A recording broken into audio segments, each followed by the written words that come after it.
मस्त मंडळ नांदेडच्या 2026 कालावधीत 23व्या नामस्मरण चातुर्मासामध्ये आज नामस्मरण दिन क्रमांक 2 दिनांक 26 जुलै 2026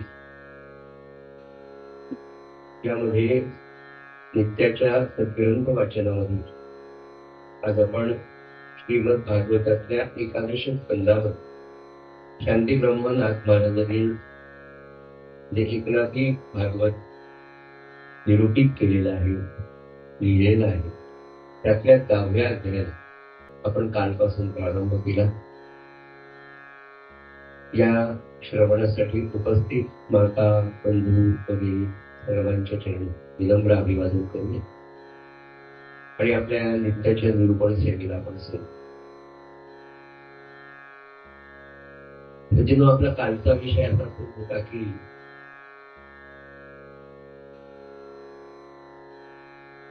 नाथ भागवतातल्या 9व्या अध्यायामध्ये अवधूताचा आणि यदुराजाचा जो संवाद होता आणि त्यामधून 24 गुण हे सगळं आपण पाहिलं. आता हा 10वा अध्याय सुरू करत असताना कालची थोडी अर्धी प्रस्तावना आपण काल या अध्यायाची पाहिली. असं आहे की भारतीय तत्वज्ञानामध्ये जी षडदर्शन 6 दर्शनं सांगितलेली आहेत, त्या षडदर्शनांपैकी एक जे दर्शन आहे ते पूर्वमीमांसा शास्त्र असं म्हणतात. या पूर्वमीमांसामध्ये या दर्शनामध्ये एक महत्वाचं दर्शन आहे आणि या दर्शनामध्ये हिंदू माणसाने आपलं दैनंदिन जीवन असं म्हणत असताना केवळ म्हणजे संपूर्ण मानवी जीवन त्यांनी कसं जगावं याचं शास्त्र, त्याचे रूल्स रेग्युलेशन ज्याला म्हणतात, ते या पूर्वमीमांसेमध्ये या षडदर्शनापैकी मुख्य असलेल्या एका दर्शनात सांगितलं. तर तुम्हाला सांगायचं काय की नाथ महाराजांनी एकादश स्कंदाचा पूर्ण ब्रह्मज्ञानाचा, आत्मज्ञानाचा किंवा मानवी जीवनाचं जे प्रमुख ध्येय आहे, भगवंताची प्राप्ती करून घेणं, आत्मज्ञान प्राप्त करून घेणं, त्याला वेगवेगळ्या प्रकारच्या आपण शब्दांमध्ये समजू शकतो. ते ध्येय साधण्यासाठीचा जो सगळा अभ्यास भगवान उद्धवाला सांगतात, तो एकादश स्कंद नाथांनी 20,000 ओव्यांमध्ये त्या एकनाथी भागवतात. सांगायचं असं की हे जे पूर्वमीमांसा शास्त्र आहे, हे मानवी जीवन कसं जगावं हे आपल्याला सांगतं आणि त्याच्या आज्ञेप्रमाणे जर आपण वागत गेलो, पूर्वीची माणसं वागत होती, आता कलियुगाला प्रारंभ झाल्यामुळे पूर्वमीमांसा षडदर्शन त्याही शास्त्र किती कोसो दूर माणसापासून आहे. आणि अगदी सोप्या भाषेत जर सांगायचं आपल्याला माहित असलेलं, महाराज जायच्या आधीच म्हणाले की येणारा काळ अतिशय कठीण आहे आणि तो किती कठीण आहे याची कल्पना महाराजांनी एका सोप्या शब्दात सांगितली की भावी काळामध्ये मनुष्य गुरांसारखा विषय भोगेल. एका वाक्यात सगळं झालं, इतका कठीण. तेव्हा मानवी जीवनामध्ये या पूर्वमीमांसा शास्त्रातून अतिशय सोप्या भाषेतलं सगळं वर्णन या 10व्या अध्यायामध्ये आता नेमकं काय काय सांगितलं ते मी पहिल्यांदा आपल्यासमोर प्रतिपादन करतो की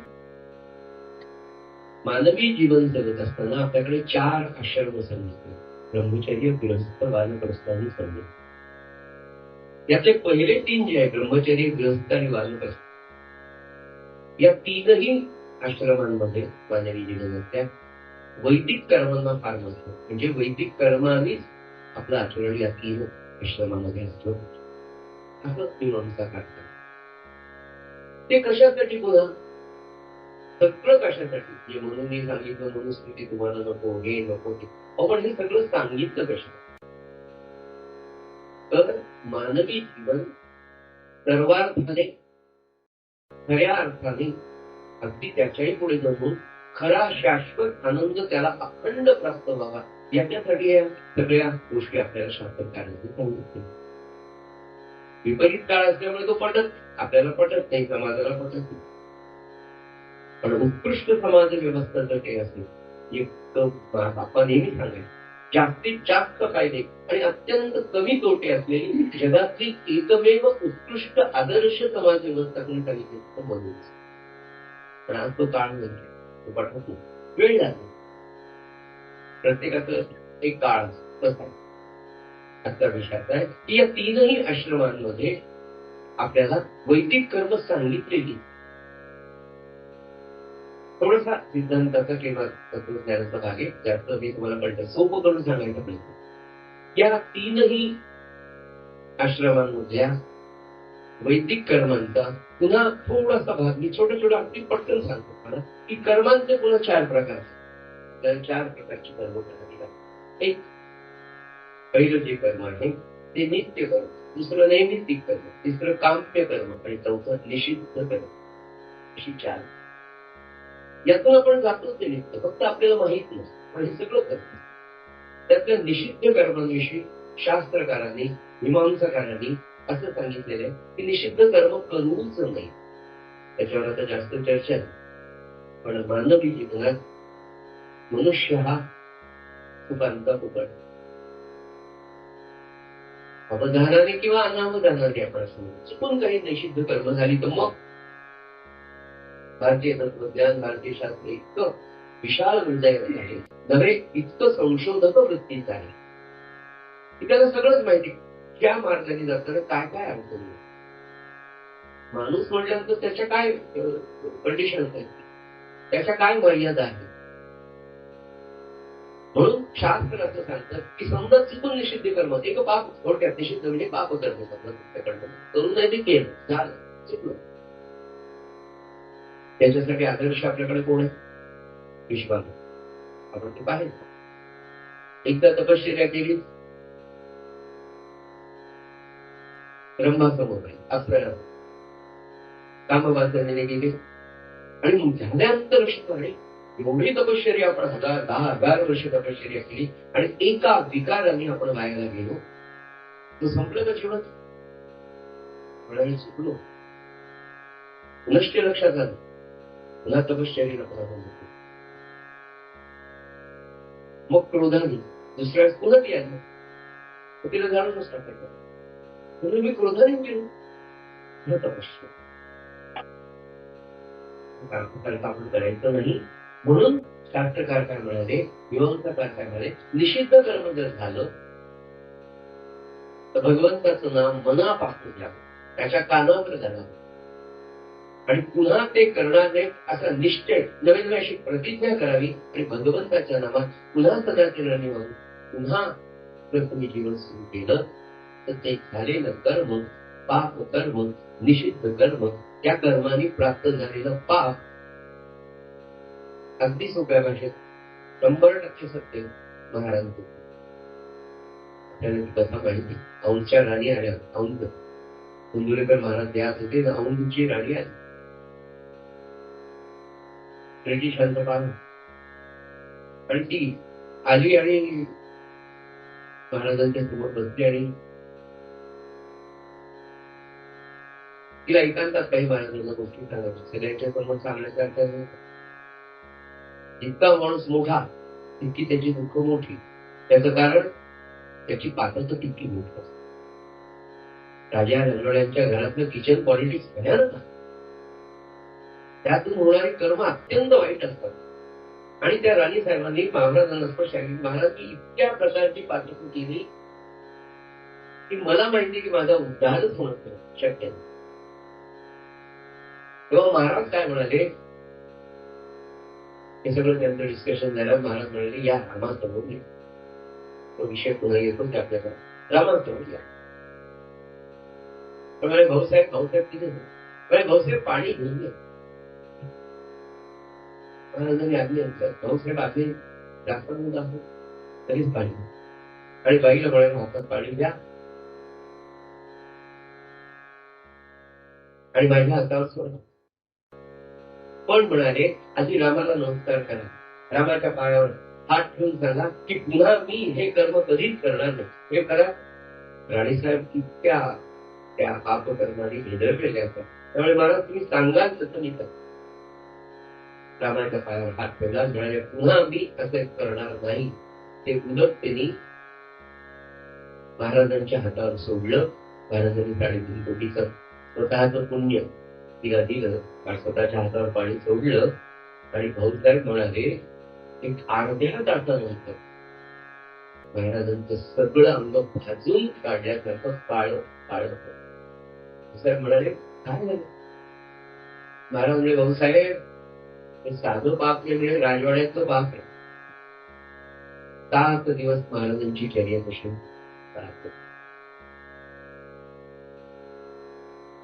काय म्हणाले रामाला सांगा, रामाच्या पायावर हात ठेवा आणि पुन्हा मी हे कर्म करणार नाही. बाई तुमचं सगळं पाप मी घेतो, पुन्हा करू नका. आणि आता नाव 3.5 कोटीचा संकल्प सोडून 3.5 कोटीचं नाव हे भागवत सांगतोय. त्याला मी तुम्हाला आधार सांगतोय मानवी जीवनातला, आपल्या संप्रदायातल्या नव्हे. आपला संप्रदाय म्हणत असताना सकल संत मला आपल्या संप्रदायाची कथा माहीत म्हणून पडतो. अशा कथा असे सत्य दाखले सर्व संतांच्या चरित्रामध्ये ठेवले. तर निषिद्ध कर्माविषयी 4 प्रकारची कर्म त्यांनी सांगितली. तर निषिद्ध कर्म करू नये, कलेहत्तर भगवंताच्या नामाची हरिनामाची गर्जना करावी आणि पुन्हा ते निषिद्ध कर्म मी करणार नाही असं भगवंताला आपल्यासाठी भगवंत म्हणजे सद्गुरू आणि सद्गुरूला सांगा. त्याच्या पुढे जाऊन मी तुम्हाला सांगतो. महाराज म्हणाले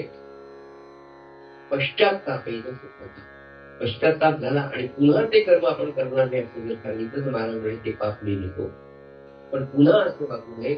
याच्यामध्ये केवढं पॉझिटिव्हिटी की आयुष्यातले 50 वर्ष त्याचे गेले त्या व्यक्तीचे वाईट वागले आणि 50 वर्षानंतर काय ना पण तो सुधारतोय ना. कधीच महाराजांनी कुणाचाही अवेर केला नाही. दुसरं काम्य कर्म म्हणजे सकाम कर्म. काम्य म्हणजे काहीतरी कामना आहे. महाराज नीटच्या परीक्षेला पोरगा बसलाय, 11 पारायण करते, काम्य कर्म. महाराज म्हणाले याच्यात एक दोष असा आहे की सारखं मागत जायची सवय लागते. सारख्या विषय वासना म्हणजे प्रपंचातलं हे दे ते आता झालं, नीट झाला, MBBS झाला, MD उद्या पोरगा, लग्न चांगलं, सारखी वासना वाढत चालली. हा त्याच्यात दोष आहे. म्हणून म्हणाले काम्य कर्म न करता. महाराज मी हे करते, तुमच्या कानावर एवढं घालते की तो यावर्षी 12वीला, तुम्ही लक्ष घाला, मागू नये, त्यांच्या कानावर घाला. आणि कानावर का घालावं खरं म्हणजे आता त्याच्या पुढचा एक प्रश्न एक जण मला त्यांना काय कळत आहोत त्यांनी सांगितलेलंच आहे ना, तुमच्या मनामध्ये एखादा विचार यायच्या आधी तो मला कळलेला आहे. तर आपली वासना त्यांना कळत, मग त्यांना सांगायची काय करा, तुमच्या मनुष्याने आपल्याला अगं माझं पोट दुखतंय, अगं माझं बायकोला तुमचा सांगितलं की बरं काय होतं, गोळी देऊ का, लिंबू सरबत देऊ का, इनो देऊ का, तिने तेवढं म्हटलं तरी बरं वाटतं की नाही. हे जर प्रपंचात खरं आहे, हे आमच्या घरच्यासाठी हे करायचं. तो विषय आता पुढे नाथ महाराज आपल्याला सांगतात. तिसरं नित्य आणि नैमित्तिक कर्म ही तर मात्र सगळ्यांना करावीच लागतात. त्याच्यापासून पर्यायच नाही. मग त्या नित्य नैमित्तिक कर्माचं सुद्धा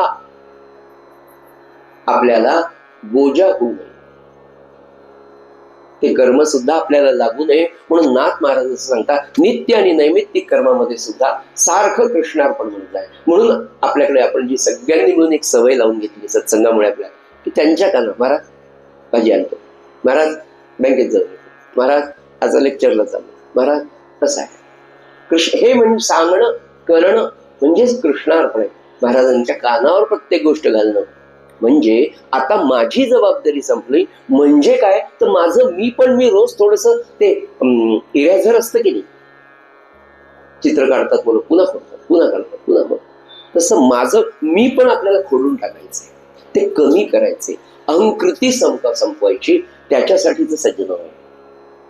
म्हणून नित्य आणि नैमित्तिक कर्मामध्ये सुद्धा ते म्हणाले की अखंड कृष्णार्पण म्हणतात. कृष्णार्पण किती छान आहे, सारखं कृष्णार्पण म्हणजे नित्य त्याची आठवण आपल्याला राहते. अखंड अनुसंधान आणि ते अनुसंधान राहणं हेच मानवी जीवनाचं पहिलं आपलं आद्य कर्तव्य. त्याच्यातूनच आपण त्या आत्मज्ञानाच्या, ब्रह्मज्ञानाच्या, शाश्वत समाधानाच्या म्हणजेच ईश्वर दर्शनाच्या मार्गावर सज्जन आपण राहणार आहोत. त्याच्यासाठी हे सगळं त्यांनी सांगितलं. आणि स्वधर्माचं पालन केल्याने काय होतं सज्जन हो, तर आपल्या प्रपंचाची घडी त्या तत्वज्ञानाच्या नियमांच्या आधाराने, कारण ऋषी मुनींनी, भगवंतांनी हे जे सगळं सांगितलंय, भारतीय तत्वज्ञान ज्या ऋषींच्या अतिशय सूक्ष्म अशा अवलोकनातनं जे आलेलं आहे ना, त्यात मानवी जीवनाचे सगळे कंगोरे त्यांनी अभ्यासले. मानवी जीवनाच्या सगळ्या कंडिशन्सचा त्यांनी विचार केलाय. काय काय होऊ शकतं आणि काय काय त्याच्याचे रिफ्लेक्शन्स असू शकतात, या सगळ्यांचा विचार करून आपल्याला ही सगळं मीमांसाकारांनी सूत्र सांगितले. तेव्हा आपल्या प्रपंचाची घडी बरोबर बसते. आणि त्याच्याबरोबर सगळ्यात महत्वाचं, हे सगळं केल्याने काय होतं असा सिद्धांत ते सांगतात की अंतःकरणाची शुद्धता होते. अंतःकरणाची शुद्धता झाली त्यांनी काय होईल, कशासाठी अंतःकरणाची शुद्धता पाहिजे, तर दृश्याचं प्रेम कमी होण्यासाठी. दृश्याचं प्रेम, आणि दृश्याचं प्रेम कमी झाल्याशिवाय आता येणारा जो विषय आहे तो भवरोगाचा,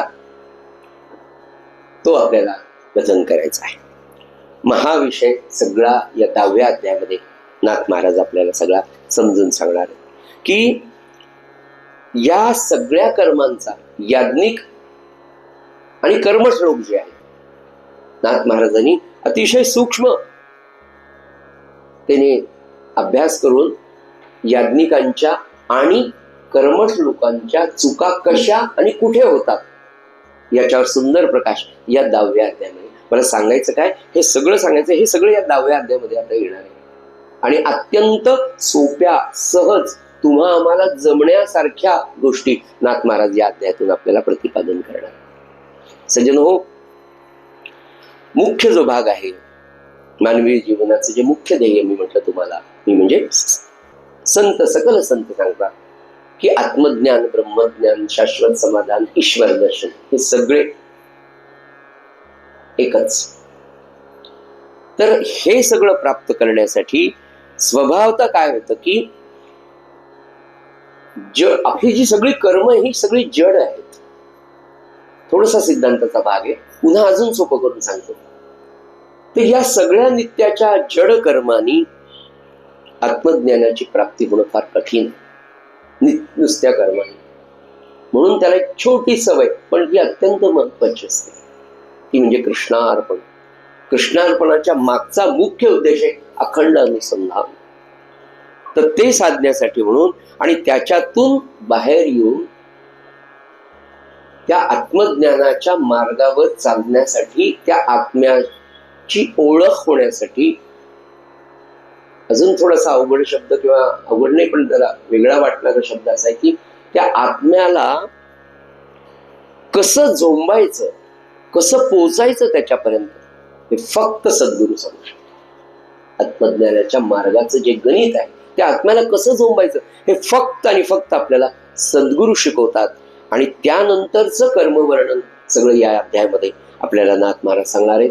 गुरु शिष्यांची लक्षणं या अध्यायामध्ये खूप सुंदरपणे येणार आहेत. आणि सगळ्यात म्हणजे या सगळ्यांचा पाया जो आहे सज्जन, तो आहे की मी म्हणजे खरा आत्मा आहे. त्या आत्मा रामाची ओळख आपल्याला करून देणं, त्या आत्मा रामाचा विसर, त्या आत्म्याचा विसर, खरा मी कोण आहे तर तो आत्मा आहे, तो आत्मा राम आहे, त्याचा विसर आपल्याला पडला. आणि तो विसर पडून त्या देहाला मी स्वतःच मी समजायला लागलो. बघा, पहिल्या अध्यायापासून प्रत्येक अध्यायामध्ये हेच येत आहे पुन्हा पुन्हा. कारण नाथांना या 11 स्कंदामधल्या 31 अध्यायांच्या मधनं नाथांना आपल्या मनावर पहिली गोष्ट एक बिंबवायची की तू देह नाही, मी देही नाही, मी करता नाही, मी, माझं आणि देहबुद्धी, ह्या सगळ्या गोष्टी प्रत्येक अध्यायामध्ये सारांशाच्या रूपाने वेगवेगळ्या 15-20 ओव्यानंतर हा विषय नाथ महाराज आपल्या समोर आणतात, नाही का. आपल्याला परीक्षेला जातं, हा ही मुख्य सूत्र लक्षात ठेव, ही मुख्य, हा हे सगळं झालं. या सगळ्या चॅप्टरचं समरायझेशन याच्यात आहे, या सगळ्या चॅप्टरचं समरायझेशन याच्यात आहे. असं जे आपण अभ्यास करताना शिकतो सज्जन हो, त्याचप्रमाणे नाथ महाराज सांगतात की या आत्म्याची ओळख, आपल्या हृदयामध्ये राहणारा आत्मा हाच खरा मी आहे आणि त्याचं अखंड अनुसंधान साधण्यासाठी स्थूल आणि सूक्ष्म देहाचा विसर पडणं अवश्य आहे. हे सूत्र. आता हे सगळं सिद्धांतिक झालं. सिद्धांत फारच कठीण असत, म्हणून आता मागे थोडस वळतो की काल जो विषय आपला झाला होता की ओम नमो सद्गुरु धन्वंतरी, तर आपण सद्गुरूवर विचार करत होतो. तिथे हा विषय पुन्हा मला कनेक्ट करता येतो की संतांच्या लक्षणांमध्ये काल आपण 3 पाहिले. काळावर सत्ता, विलक्षण अशी एकाग्रता, नाही का, आणि अखंड ब्रह्मानंदामध्ये राहणारे संत असतात. त्याच्या व्यतिरिक्त अजून काही लक्षण आहेत. त्यातलं पहिलं लक्षण, अजून 3 लक्षण आहेत संतांची, सद्गुरूंची, सत्पुरुषांची. त्यातलं एक लक्षण असं आहे की ते संतांच्या, सत्पुरुषांचं ते लक्षण म्हणजे प्राण.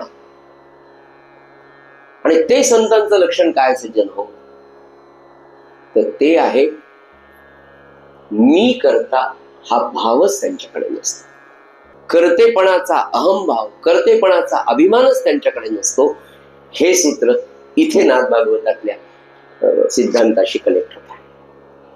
आपल्याला महाराजांना, आपल्याला संतांना, आपल्याला भगवंताला हेच शिकवायचंय. आणि यापुढे मी तुम्हाला जाऊन नम्रपणे सांगतो बरं, अगदी बिलकुल भावनेच्या भरात नाही सांगत. खरं आपण इथे कशाला आलो यांच्याकडे, आपण आपल्या गुरुकडे जातो तर कशाला जातो? रोज गुरूंची पूजा करतो, उपासना करतो, नाम घेतो, त्यांचा अनुसंधान ठेवतो. काय शिकायचंय आपल्याला हे महत्वाचं. आपल्याला यातनं काय घ्यायचंय सज्जन हो, तर करता मी नाही हे जेव्हा कळेल ना, तर आनंदाला त्या क्षणापासून सुरुवात होते. मी करता तो करता. माझ्या आयुष्याचा खरा सारथी जर कोणी असेल ना, मला फार आवडत की महाराजांकडे एक जण गेला, म्हणले महाराज फार खूप प्रपंचाच्या अडचणी. खरंच ना, त्याच्यातही पुन्हा महाराज फार काही करा, बुवा व्हायचा प्रयत्न करू नका. तुम्ही किती चांगली तुमची वाणी असू द्या, किती भागवत चांगले, प्रवचन चांगले केले, लोक तुमच्याकडे, तुम्ही महाराज बिलकुल त्या भानगडीत पडू नका, बुवा होऊ नका. त्याचं कारण महाराज म्हणले बुवा होणं फार अवघड आहे. पण जे येतं ते त्याचं रडगाणच लावतो. पण यांनी काय करावं होतं त्यांना, सत्पुरुषांनी काय कोणाकोणाचं पाहत. खूप सांगितलं महाराज, सांगितलं असं झालं तसं, ही असे ऐकत नाही, तो पोरगा तसा, ती पोरीचे विधवा, आमकं तमकं.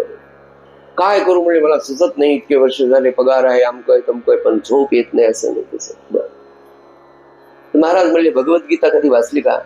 नाही म्हणले. बरं भगवद्गीता पाहिली का? म्हणले काय संतांना किती खाली यावं लागतं.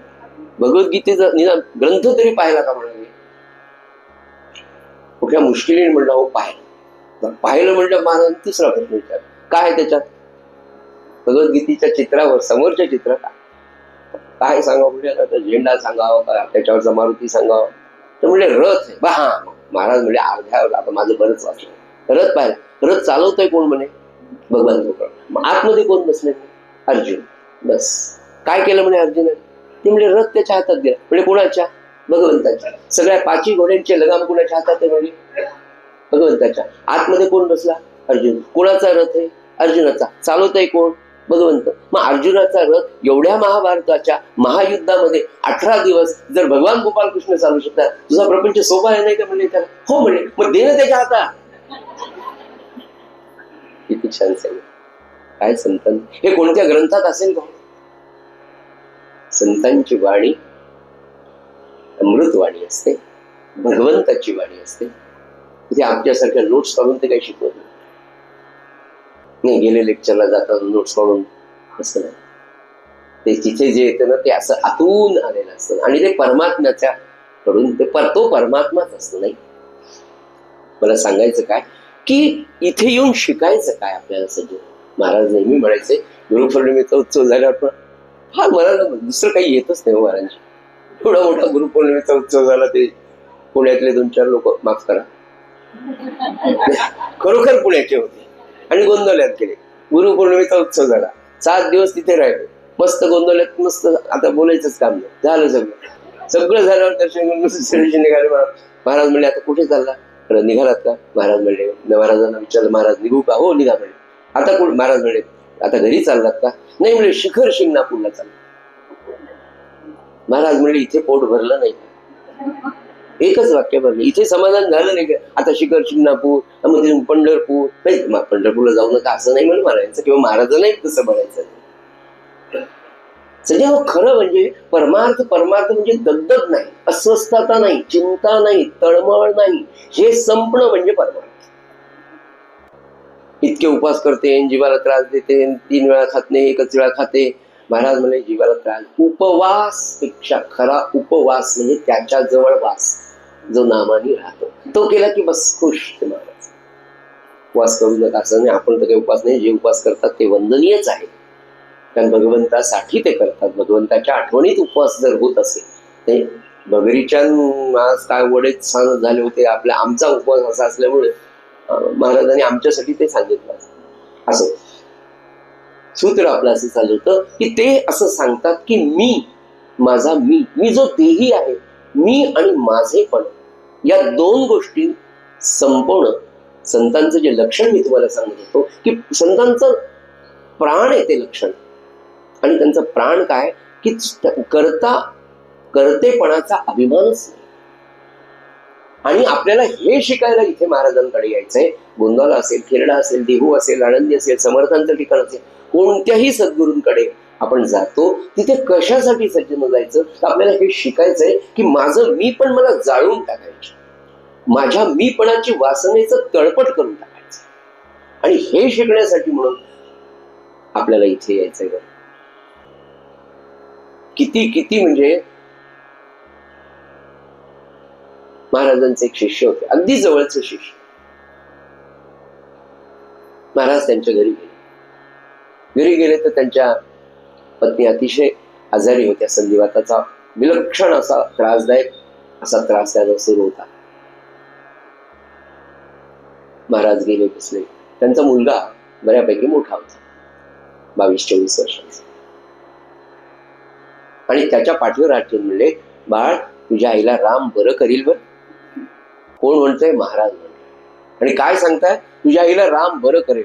आता तो तरुण पोरगा, तो काय म्हणाला, ते राम बिन मी काही जाणत नाही, तुम्ही म्हणा की मी बरं करेल. सांगा आता, 20-22 वर्षाचा पोरग अनंत कोटी ब्रह्मांड नायकाला म्हणतं की तुम्ही असं म्हणा की मी बरं करेल तुझ्या आईला. महाराज त्याला काय म्हणाले?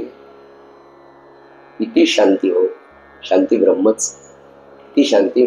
म्हणाले, अरे बाळा, ज्या वाक्याने मी आज पर्यंत ही जीभ विटाळली नाही, ती मला विटाळायला सांगतोस का? ते मला बोलायला सांगतो का की मी केलं म्हणून? काय विनम्रता असेल, काय काय पाहणार तुम्ही. देहबुद्धी ते आत्मबुद्धी करावी, हे आपल्या सगळ्या परंपरेतल्या संतांकडनं शिकणार. म्हणजे आता हे ब्रह्मचैतन्य महाराज, आनंद सागर, ब्रह्मानंद, रामानंद, प्रल्हाद महाराज, किती म्हणून संतांची मी सांगू तुम्हाला जाणून. ज्यांचा आपण अभ्यास केलाय, ज्यांचा आपल्याला माहिती आहे तेवढं आपण सांगावं म्हणून मी घेतो. पण असे संत आजही आहेत की नाही, मी करता नाही. आणि हेच आपल्याला सगळं शिकायचं. किती मीपणा नसावा महाराजांच्या जीवनामध्ये. बरं, आपल्याला काय वाटतं माहिती का? आपल्याला असं वाटतं की माझ्या मनाप्रमाणे झालं तर आनंद होईल, मग महाराज मला का देत नाही, अशी एक भावना नाही. मला जे वाटतं ते व्हावं आणि माझ्या मनाप्रमाणे. आणि इथे मी करता, शून्य करताना तुझी इच्छा, जे घडेल ते तुझ्या इच्छेने घडेल. तुझी इच्छा, तुझ्या इच्छेत माझी इच्छा मिसळणं आपलं उलट आहे. आपण माझ्या इच्छेत तुमची इच्छा घाला असं म्हणतो. इथेच आपली गाडी चुकते आणि आयुष्यभर दुःखाचा डोंगर आपण डोक्यावर घेऊन फिरतो. आणि सत्पुरुषांच्या संतांच्या जीवनामध्ये नेमकं उलट असतं आपल्यापेक्षा. म्हणजे खरं त्यांचं सरळ असतं, आपलंच उलटलं असतं. की ते जे घडतं ते रामाच्या इच्छेने कधीच, आणि रामकर्ता ही भावना असल्यामुळे तो माझ्या कल्याणाचंच. महाराजांचं ते बोधवचन इतकं सुंदर आहे ना, की दरवर्षी तेच सांगा वाटतं, कारण आपण अजून शिकलेलो नाही. आणि ते खरं मी माझ्यासाठी की जे घडेल ते त्यांच्या इच्छेने घडेल. नंबर 2, ते माझ्या कल्याणाचं. नंबर 3, ते समजून. नंबर 4, समाधानात राहायचं. एकच बोधवचन आहे, त्याचे 4 छोटे छोटे भाग. की जे घडेल ते माझ्या कल्याणाचं आहे असं समजायचं आणि समाधानात राहायचं. हाच परमार्थ आहे आणि हीच खरी उपासना आहे. या एका बोधवचनाचं जरी आपण, एका आश्वासनाचं जरी महाराजांच्या आपण सगळं अभ्यास करू शकलो ना, तर मी करताची भावना ती कमी होईल. आणि मी आणि माझं पण जर गेलं तर देहबुद्धी क्षीण होईल. आणि देहबुद्धी जशी जशी क्षीण होत जाईल तसं तसं आत्मबुद्धीकडे, त्या आत्म्याला जाणून घेण्याकडे, त्या ब्रह्माला जाणून घेण्याकडचा आपला प्रवास त्या क्षणापासून सुरू होतो. म्हणून नामाबरोबर महाराज म्हणे समजून उमजून नाम घ्या. कोणतं? तर मी आणि माझं पण. मला असं वाटतं की माझ्या मतात त्यांची इच्छा ही माझी इच्छा समजून राहण्याचा अभ्यास नुसतं समजून नुसत्या ज्ञानाने होणार नाही. म्हणून महाराज म्हणले की तुम्ही नाम त्याच्याबरोबर घ्या. हीच खरी नामकथा आहे. असं हीच नामकथा. जतकर नावाचे ग्रस्त महाराजांचे शिष्य.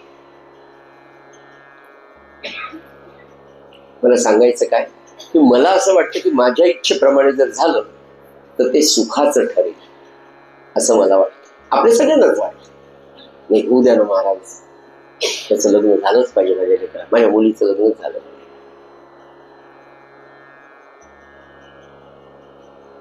जतकरांना 16 वर्षांचा मुलगा. महाराज देहात असतानाची गोष्ट, गोंधळ आहे. आणि तो मतिमंदच होता. शरीराने वाढला, वयाने वाढला, पण मेंदूने वाढलेला नव्हता. त्यांचं विधी. पण जतकरांना असं वाटायचं की याचं लग्न व्हावं. काय सांग, आई बाबा शेवटी, आई वडिलांचं प्रेम. बरं सांगायचं, मी आणि माझं, आणि दुसरं त्याच्याबरोबर मला असं वाटतं की माझ्या इच्छेप्रमाणे, माझ्या मनोकामनेप्रमाणे जर झालं तर भावी काळात मला सुख होईल. आणि महाराज म्हणाले की तुम्ही नाम घ्या. नामाने काय होईल म्हणाले, एक तर तुमची इच्छा, तुमची वासना पूर्ण होईल, नाही तर ती वासनाच शिल्लक राहणार नाही. इतकं नाम काम म्हणजे काम झाल्यासारखंच आहे. एक तर तुम्हाला पाहिजे ते मिळेल, नाही तर त्याची वासनाच संपून जाईल. हे किती छान. आणि याचं सूत्र जर काय असेल तर फक्त नाम. जतकर आपल्या कोणीतरी त्या जतकरांना सांगितलं की गोंदवल्याला कोणता एक बुवा राहतो म्हणाले, आणि तो बुवा सगळ्यांच्या व्याधी आधी सगळं बरं करतो मला. जतकर सहकुटुंब, बायको, तो मुलगा आणि जतकर गोंदवल्याला आणि महाराज रामाच्या मंदिरात तिथे तर काही अवेर कुणाचाच नाही. संतांचं दुसरं लक्षण आहे, हट्टी, अपंग, दिव्यांग सगळ्या दृष्टीने, व्यसनी, वाया गेलेले सगळ्यांना तिथे आश्रयच. अवेर महाराजांनी खरंच कधी कोणाचा केला, किती केला नाही, किती केला नाही. आपल्याला ते माहिती की डिसेंबरचा काहीतरी महिना होता, थंडीचे दिवस होते, आणि राम महाराजांकडे बरीच मंडळी कायम असायची. माझं सगळ्यांना अंथरुण पांघरुण दिले की नाही म्हणून रात्री महाराज स्वतः नागाप्पा म्हणून कर्नाटकातले त्यांचे शिष्य होते, त्यांच्या सेवेत राहायचे. तर नागाप्पाला रात्री 10-10:30 वाजता कंदील घ्यायचे. कंदील नसे एखादं ते काय म्हणतात त्याला, मशाल करायचे. मशाल त्या दिवशी तर काही सापडले म्हणले, आता घ्या लंगोटीची आपली करा म्हणले, त्याची मशाल केली लंगोटी. नागाप्पा सगळ्यांना पाहू लागले. त्याच्यातही पुन्हा एखादी प्रश्न विचार, महाराज तुम्ही त्यांना काय पाहता झोपल्यावर, ते पहा. महाराज म्हणाले, जीव झोपल्यावर तो कोणत्या वासनांमध्ये गुंतलाय हे मी पाहत असतो. संतांची कोणतीच कृती लौकिक अर्थाने आपल्याला असं वाटतं की हे काय पाहतात, आणि आपण त्यांच्याकडे विषयानेच पाहतो. आपण सत्पुरुषांकडे सुद्धा प्रापंचिक माणूस विषयानेच किंवा प्रापंचिक वृत्तीनेच पाहतो सगळे.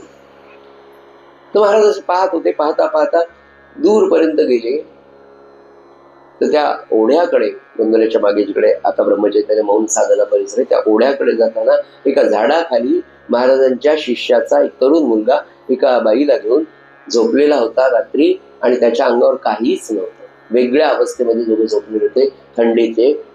महाराजांना वाटलं की थंडी वाजत असेल, स्वतःच्या अंगावरचा कफनी काढली त्याच्या अंगावर टाकली. रागावले नाही, त्याला उठवलं नाही. दुसऱ्या दिवशी पहाटे ते जेव्हा जाग आली तेव्हा पाहिले महाराजांची कफनी, म्हणजे महाराज. पश्चाताप झाला. क्षमा मागण्यासाठी महाराजांसमोर आला. महाराज म्हणाले, आता मी सांगतो तसं करा. बाकी काही बोललं नाही. गिरनार पर्वतावर जा म्हणाले, आणि 2 वर्ष मौन साधून नाम घ्या आणि येऊन भेटा. माझ्या माहितीप्रमाणे जाताना एक लाच त्यांच्या कमरेमध्ये मारली आणि त्यांची कामवासना निमावली. 2 वर्षानंतर तो साधूहून महाराजांकडे आला. अवेर कोणाचा संत करत नाही, संतांचं लक्षण. महाराज काय म्हणाले, माझा शिष्य जरी असला तरी मी त्याच्यात राम पाहिला. तो माझ्यापेक्षा कमी आहे. आर्थिक, शारीरिक, मानसिक, विशेषतः आध्यात्मिक दृष्ट्या तो माझ्यापेक्षा कमी आहे, असं म्हणून सुद्धा महाराजांनी त्याच्याकडे कधी पाहिलं नाही. हे संतांचं सज्जन केवढं विशालत्व. आणि ते विशालत्व आपल्याकडे कसं निर्माण होईल? आपलं जे अकुंचित्व आहे, या अकुंचित्वाला विशालत्वाकडे आपल्या मनाला नेण्याचं काम म्हणजे परमार्थ मार्गावर चालवायचं. विषय आपला सुरू होता की जतकर सहकुटुंब तिथे गोंधळाला आले. महाराज रामाच्या समोर होते. आले, नमस्कार केला, सांगितलं महाराज असा बोलला. महाराज म्हणले राहा. आणि त्यांच्या बायकोला सांगितलं, आता जे थोरले राम मंदिर आहे त्या रामासमोरचा सगळा परिसर रामाच्या मंदिरातला झाडून काढायचा आणि शेणाने रोज माहिती सारवत जाय म्हणा. तेवढी सेवा त्यांना दिली. जतकराला सांगितलं की तुम्ही उपासना वगैरे असं करा, रामाच्याकडे काही कमी नाही. रोज काकड आरतीपासून संध्याकाळच्या सगळ्या उपासना अटेंड करा, राहा म्हणा. ते झाले. 1 दिवस झाला, 2 दिवस झाले, ते पुन्हा काहीच नाही. तो मुलगा तसाच, ते तसा. 1 महिन्यानंतर जतकरांनी त्याला राग आला. 1 महिना झाला, आपण पाहिलं पोरामध्ये फरक नाही, कशातच फरक पडलेला नाही. आता काय करा? रागा महाराजांना अद्वा रामाच्या समोर काय म्हणले, तुमच्याकडे आलो काही सांगतात, नुसते बोवाबाजी, काय तुम्ही धंदे लावले असे काय? आता महाराजांना काय, त्यांनी वेदमंत्राची लाकोडी घातली महाराजांना. त्यांना तुमच्याकडे येऊन माझा काहीच फायदा झाला नाही, माझ्या मुलात काहीच फरक पडला नाही, त्याच्या डोक्यातच फरक पडला नाही, तुम्ही काय करणार आहे? असे बुवा खूपच पाहिले, हा काय बाजार तुम्ही मांडला वगैरे वगैरे. आणि सगळं सामान बैलगाडीमध्ये ठेवलं, आता निघायचं. सगळं त्यांचं महाराजांनी ऐकून घेतलं. अद्वा बोललं. आणि महाराज म्हणाले, खरंय म्हणजे तुमचं, मला काहीच येत नाही म्हणाले, मी काय करू शकणार आहे? पण असं करा म्हणाले, जेवल्याशिवाय काही जाऊ नका, रामाचा प्रसाद घेऊन जा तुम्ही म्हणाले. आणि ते एवढं बोलल्यानंतर महाराजांनी मोठ्याने गळा काढला. बापरे म्हणाले, काय झालं, मला काहीच करता आलं नाही. खरंच बा तुमचं पोरगं आता कसंच होईल याचं, याला काहीच समजत नाही. 16 वर्षाचा झाला, काय होईल? महाराजच मोठ्याने रडायला. महाराज रडायला लागल्यानंतर इतके रडले, शेवटी ते जतकर म्हणाले, महाराज जाऊ द्या म्हणले, तुम्ही कशाला रडता? माझं प्रारब्ध आहे तो होईल. आणि तेच तर मला तुला सांगायचं,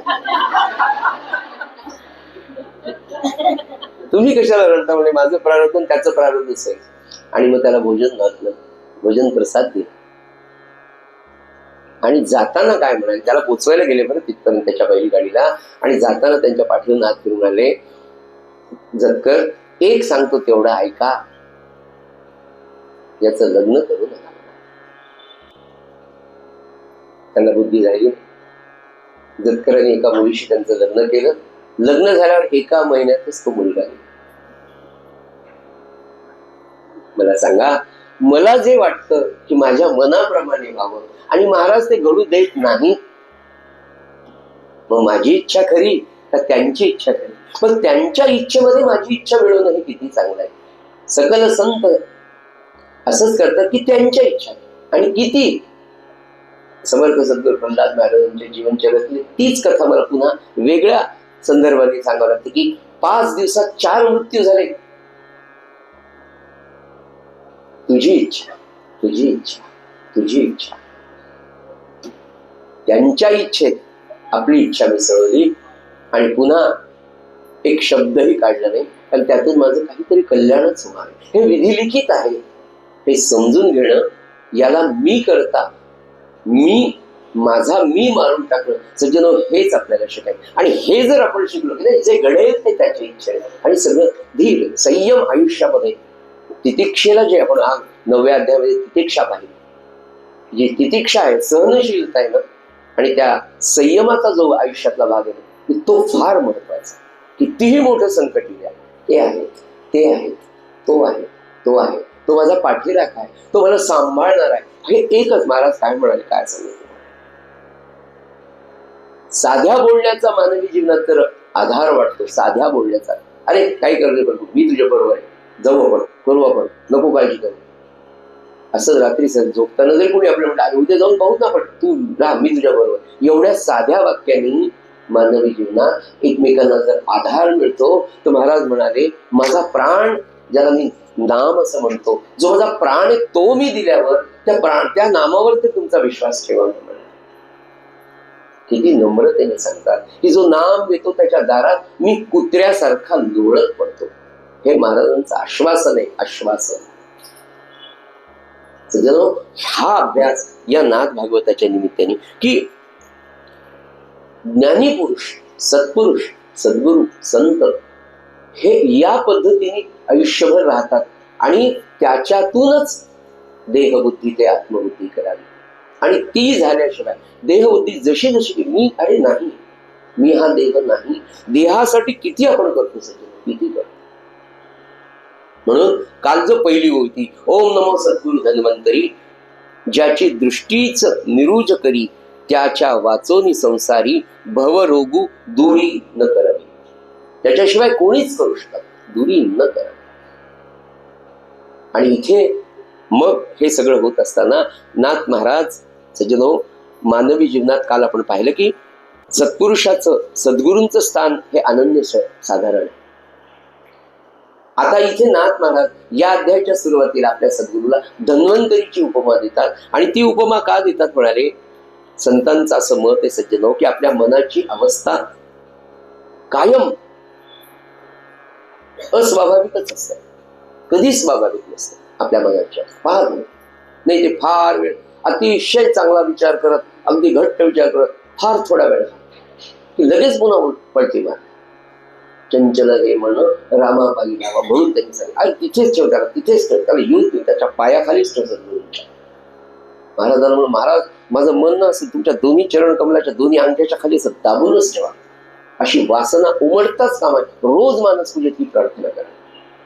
बघा, हळूहळू त्या मनाची अवस्था, मन आपलंच आहे, पण त्या सद्गुरूंच्या चरणांच्या खाली जेव्हा मनापासून तुम्ही प्रार्थना करून ठेवायला समजलो, तर ती अनुभूती आजही कितीही कठीण काळाला, कितीही कलियुग असू द्या, पण हे याच्या बाहेर कलियुग आहे. आपण जेव्हा त्यांच्या चरणाशी येतो, तर कायम आपण त्यांच्या अधिपत्याखाली, कृपाछत्राखाली करतो. सुरुवातीच्या जवळपास 43 ओव्या सगळ्या आपण घेणार, त्याचा सारांश मी तुमच्यापर्यंत पोहोचवतो. ही 43 ओव्या 10व्या अध्यायाच्या पहिल्या सद्गुरूंच्या मंगलाचरणांच्या, सद्गुरूंच्या स्तुतीविषयी, की आता धन्वंतरी मी तुम्हाला का म्हणतो. नंबर 2, मला कोणता रोग झाला, त्याची चिकित्सा तुम्ही काय केली, तुम्ही त्याचा औषधोपचार काय करणार आहात. आणि ह्या सगळ्यांचा संबंध ते पारमार्थिक नाथ महाराज आपल्याला सांगतात. इतका सुंदर आहे ना तो, की आपल्या लक्षात येते खरंच आपल्याला असा रोग झालेला. ते वाचल्यावर लक्षात घ्या, हे हे हे बरोबर आहे. नाथ महाराज सांगतात, इतकं सूक्ष्म चिंतन, इतकं मायक्रो लेवलवरचं ऑब्झर्वेशन संतांचं आहे. सज्जन नाथ महाराज झाले सकल संतांच्या विषयी, पण जेव्हा आपण नाथांच्या ग्रंथाचा विचार करतो, नाथांच्या काळच्या सामाजिक परिस्थितीचा विचार करतो, तत्कालीन धर्मव्यवस्थेचा विचार करतो, तत्कालीन राजकीय परिस्थितीचा जेव्हा आपण विचार करतो सगळे, तर तेव्हा असं लक्षात येतं की नाथांचं चिंतन किती सूक्ष्म. आणि या सगळ्या गोष्टींच्या मध्ये नाथ महाराज सांगतात की माझा सद्गुरू हा धन्वंतरी कसा आहे म्हणाले, तर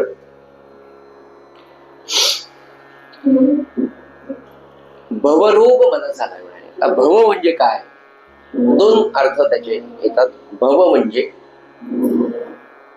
सारखं होणं किंवा बदल, असे दोन वेगळे अर्थ असं वाटतात आपल्याला. लगेच तुम्ही घेऊन नका.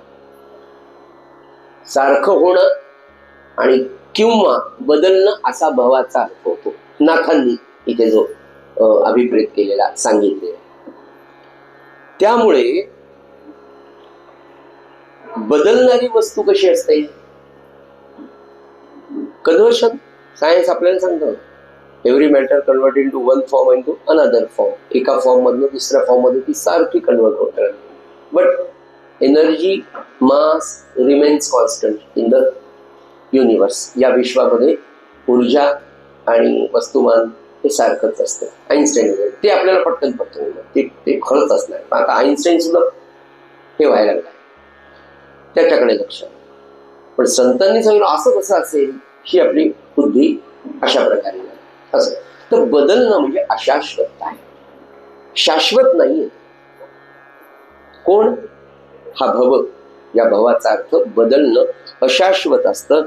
आणि अशाश्वताला आपण नेमकं असं करतो की जे अशाश्वत आहे ते आपल्याला फार आवडतं, ज्याचं मार्केटिंग उत्तम असतं, जे दिसायला फार चकमक असतं, ते पटकन घ्यावं वाटतं. डीमार्टला गेल्यानंतर गहू, तांदूळ, ज्वारी, बाजरी हे घ्यायला जातो ठरवून, 5-5 किलो ते आणल्यानंतर बिल मात्र 7,593 झालेलं असतं. बाकीच्या वस्तू कोणत्या आहेत हे ज्याच्या त्यांनी पाहून घ्याव्या. समजवणार खूप आहे. रिसेल प्राइस यू सेव्ह 8902, एवढे सेव्ह झाले. रिटेल प्राइसेस, त्या पॅकिंग वाले, पॅकिंग फूड, आकर्षकता खूप. कारण अशाच स्वस्तेकडे माणूस पटकन जातो. हा आता मानवी जीवनाचा मूलधर्म झालाय असं म्हणायला हरकत नाही. आणि मग ज्या वेळेला आपण असा विचार करतो, इतकं सुंदर त्यांनी सांगितलं ना, की त्यामुळे काय होतं, अशाश्वताला शाश्वत समजायला लागतो आपण. की जे खरं नाही त्याला खरं समजतो. थोडक्यात खरं नाही, जे हितावह नाही, जे आपल्या फायद्याचं कायमचं नाही, त्यालाच आपण खरं समजायला जातो. त्या अशाश्वताला हे शाश्वत आहे असं धरून आपण राहायला लागतो. त्याच्यामुळे आपल्या आनंदावर झाकण टाकलं जातं. विरजन म्हणत नाही मी तुम्हाला, झाकण आहे, अविद्येचं आहे, अज्ञानाचं आहे. ते काढलं की आनंद जसाच्या तसा आत आहेच. त्याच्यावर झाकण टाकलेलं आहे. आणि या झाकणा, अविद्येच्या, अज्ञानाच्या, असमजुतीच्या, आपल्या भ्रमाचं हे जे झाकण आहे सज्जन हो, हे अविद्येचं, या अविद्येमुळे स्वतःच्या विचाराने त्यातून बाहेर पडता येणं आपल्याला शक्य नाही. आपण ज्या पद्धतीने विचार करतो तो सगळा अशाश्वताचा आहे, अविद्येचा आहे. माफ करा, अविद्येचा, अज्ञानाचा विचार आहे. आणि तो अविद्येचा, अज्ञानाचा विचार असल्यामुळे त्यातून प्रॉपर काही येणं शक्यच नाही. खरं, सत्य, शाश्वत असा विचारच येत नाही ना, कारण मुळातच तो अविद्येचा विचार आहे. यासाठी मग जो आपल्याला मूळ रोग झालेला आहे, भवरोग ज्याला म्हणतात, त्या मूळ रोगाला औषध देऊन बरं करणारा कोण आहे, तर नाथ महाराज म्हणतात माझा सद्गुरू धन्वंतरी, तो या भवरोगालाच दूर करणार. आता भवरोग म्हणजे दृश्य, अगदी सोप्या भाषेत जेवढं काही दृश्य विश्व दिसतं आपल्याला, हे सगळं भवरोगाचं उत्तम उदाहरण सज्जन आपल्याला पाहायला मिळतं. आणि या रूपकानी नाथांनी आपल्याला या भवरोगाची लक्षणं, त्याची चिकित्सा काय, औषधोपचार काय, आणि मग एक एक गोष्ट फार सुरेख याच्यामध्ये सांगितली. आणि त्यामध्ये ते म्हणतात की ज्या भवरोगाचे निदर्पे, कुंभात तापलो त्रिविध तापे, मी माझे येणे संकल्पे वाघ जल्पे जलपती. पडली द्वैतीयाची दुखणा तोंडीची चवी गेली जाणा. सुखा आला कडवटपणा कडू वचना बोल तू. काय सुंदर सांगितलं की पडिली द्वैताची या दुखणा. इथूनच द्वैत सुरू झालं की मी देह आहे ही पहिली भावना. दृश्य देह आहे हे दिसतंय हे खरं आहे. बरं हे सगळं बदलणार आहे. किती बदलणार आहे की मी जन्माला आलो त्या दिवशी कसा दिसत होतो आज तर मला आठवत नाही, पण माझ्या आईने मला पाहिलंय.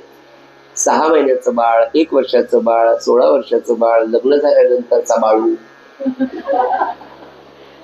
नाही का, साखरपुडा होईपर्यंत बोलणारा पिंटू, साखरपुडा झाल्या की बदलणारी भाषा, त्याचं दिसणं, त्याचं वागणं किती बदलणार, किती अशाश्वत आहे सगळं, किती अशाश्वत नाही.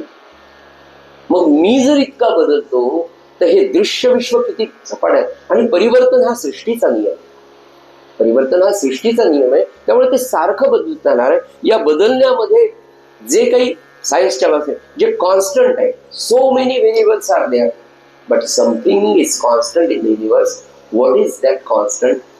त्या कॉन्स्टंटला, त्या शाश्वताला मला धरायचं आहे. आणि त्या शाश्वताला धरण्यासाठी म्हणून मग ते म्हणाले की माझं मूळ काय आहे. म्हणाले पडली द्वैतीयाच्या दुखणा तोंडीची चव. आणि द्वैत झाल्यामुळे तो आणि मी वेगळा आहे, किंवा तो मी नाहीच आहे, मी आत्मा नाहीच आहे, मी देह आहे.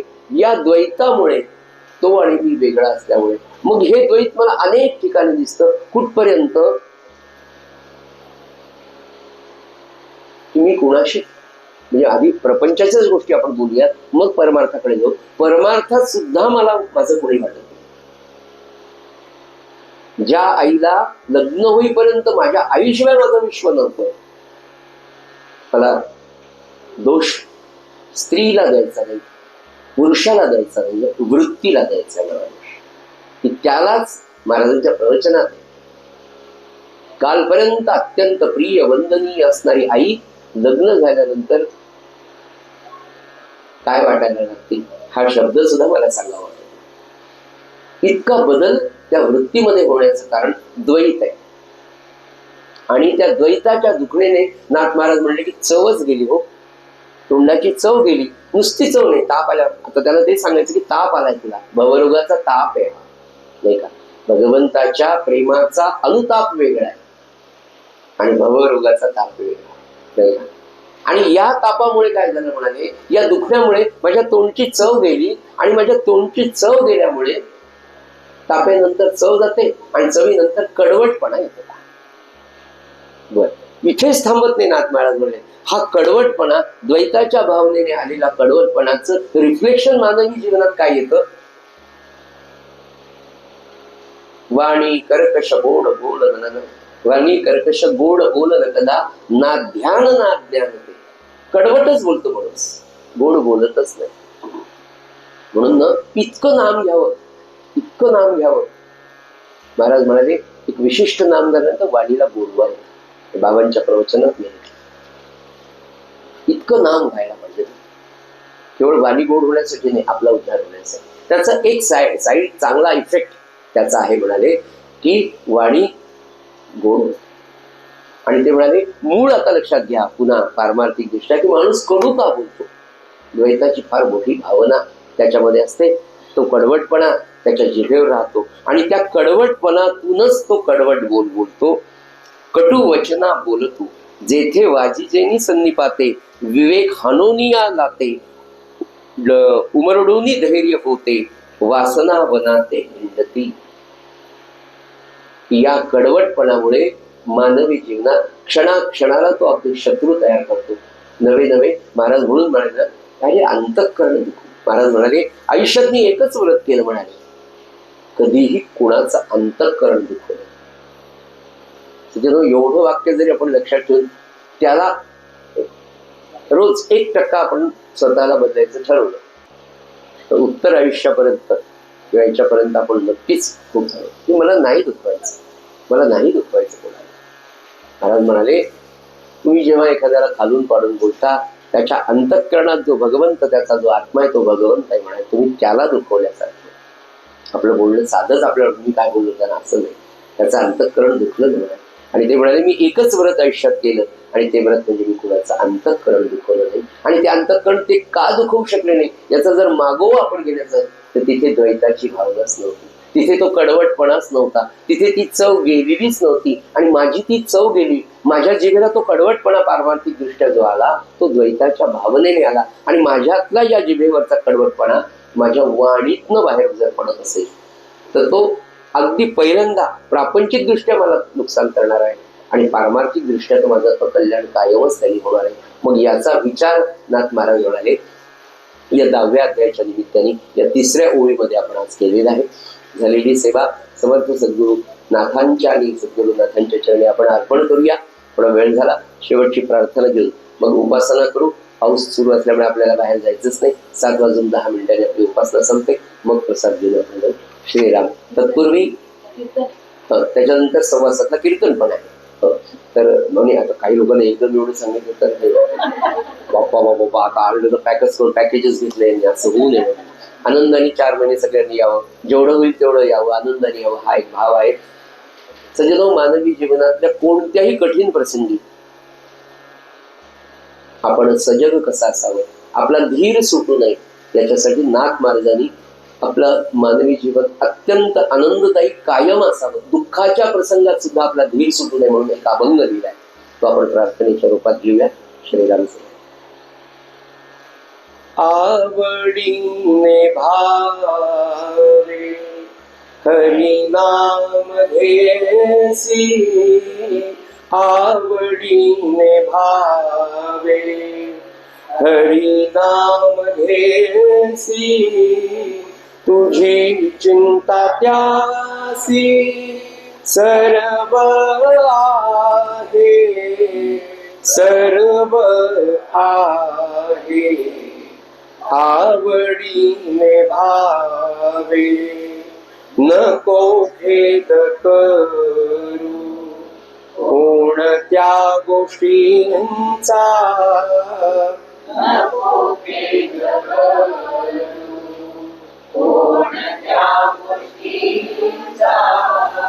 पती लक्ष्मीचा जाणत से, जाणत से.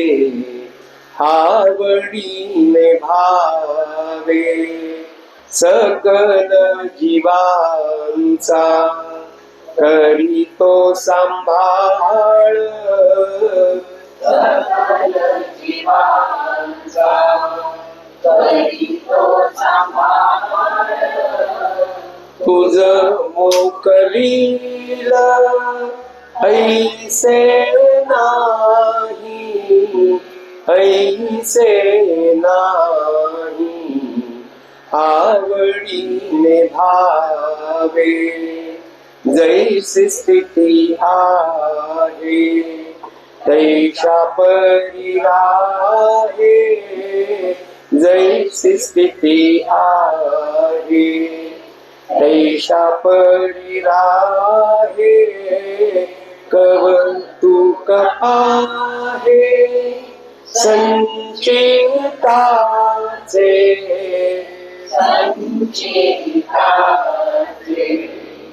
आवडीने भावे एका जनार्दनी भोग प्रारब्धाचा, एका जनार्दनी भोग प्रारब्धाचा.